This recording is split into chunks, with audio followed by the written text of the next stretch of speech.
encore très calme, ce n'est pas la cohue des vacances. Ici, le chiffre d'affaires dépend directement des remontées mécaniques. L'absence de passe sanitaire est donc une bonne nouvelle, mais cette commerçante est très prudente. L'an dernier, 3 personnes travaillaient seulement. Cette année, ce sera entre 8 et 10, si tout va bien. Décembre est encore loin, il peut encore se passer tellement de choses et des revirements de situation que oui, aujourd'hui on est encore craintif bien sûr. À l'office de tourisme, là aussi, ce n'est pas encore le grand rush, le téléphone reste calme. Ici, près de 10 000 lits peuvent être loués et certaines périodes sont déjà pleines. Les touristes confirment leur séjour plus rapidement que les autres années, que du positif donc. On a hâte que ça démarre parce que on a des choses à proposer, mais surtout, enfin, on va pouvoir vivre à nouveau pleinement nos saisons hivernales, et ça, c'est bien. À l'école de ski, le directeur vérifie tous les jours les statistiques. Environ 70 moniteurs sont prêts à reprendre le travail. Les réservations sont bonnes pour cet hiver, mais il veut rester prudent et réclame de la visibilité. Et nous, ce qu'on voudrait, c'est avoir un peu plus de visibilité au cas où ça se dégraderait et qu'est-ce qu'on devra faire à ce moment-là. Mais sur le fond, nous, on est assez satisfaits. Avec une toute nouvelle terrasse en hauteur, ce restaurateur a renouvelé son offre. Lui est sûr que cette nouvelle va attirer beaucoup plus de monde cet hiver dans la station. Il faut rester prudent. Il faut quand même rester prudent étant donné que ça peut revenir à n'importe quel moment. Il faut qu'on apprenne surtout à vivre avec ce virus et au fur et à mesure de le combattre. L'ouverture des stations est donc confirmée, mais les détails ne seront connus que dans un futur projet de loi. Il sera présenté le 13 octobre prochain. Et pour aller plus loin sur ce sujet, nous retrouvons Alexandre Molin en direct de Chambéry. Bonsoir. Alors vous êtes président de Domaines Skiables de France. Comment avez-vous reçu cette annonce du secrétaire d'État au tourisme hier? Vous aussi avec prudence? Écoutez, déjà avec joie.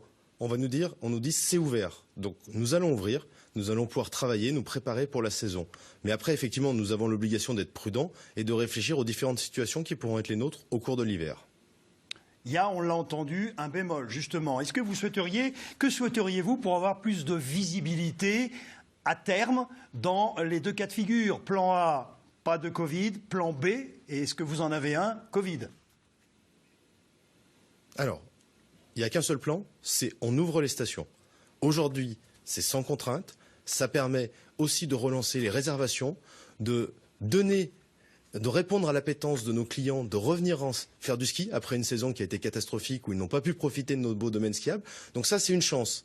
Par contre, nous sommes des gens prudents et effectivement, comme j'entendais, on a besoin de lisibilité. On a besoin de s'imaginer en fonction des conditions comment nous devrons nous adapter. Parce que c'est pas, comme on a vu cet été, en 2 jours, que des gens peuvent s'adapter à des nouvelles conditions très particulières. Donc on a 3 mois pour se préparer avec des conditions qu'on doit connaître le plus rapidement possible afin d'anticiper, de se préparer et d'offrir la meilleure expérience aux gens qui nous feront l'honneur de venir skier cet hiver. Est-ce que ce serait gérable pour les stations de ski, une situation dans laquelle il faudrait présenter un pass sanitaire aux remontées mécaniques et puis dans les stations en général?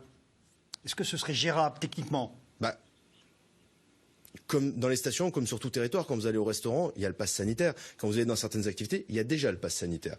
La question sur les domaines skiables, je pense qu'il faut déjà commencer. Aujourd'hui, nous n'avons pas de passe sanitaire, donc les gens pourront skier sans masque, monter sur les remontées mécaniques en extérieur sans masque. Ça paraît logique.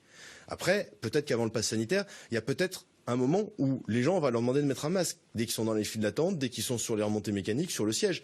Après, s'il faut aller au passe sanitaire, nous y travaillerons. Mais ce n'est pas la priorité aujourd'hui. Aujourd'hui, c'est on ouvre. Et si on doit mettre un passe sanitaire, bien sûr qu'on a l'exemple de la SNCF qui fait du contrôle aléatoire de ses clients. Vous n'imaginez de toute façon pas un hiver sans remontée mécanique ouverte? Ce serait insupportable. Ah non. Non, c'est pas insupportable. Je pense que notre modèle économique ne survivrait pas à un deuxième hiver fermé. Aujourd'hui, nous avons payé cher cette fermeture.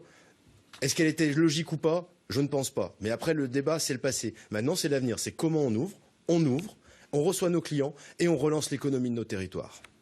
Merci en tout cas Alexandre Molin, président de Domaines Skiables de France. Vous étiez en direct de Chambéry pour répondre à nos questions. Merci.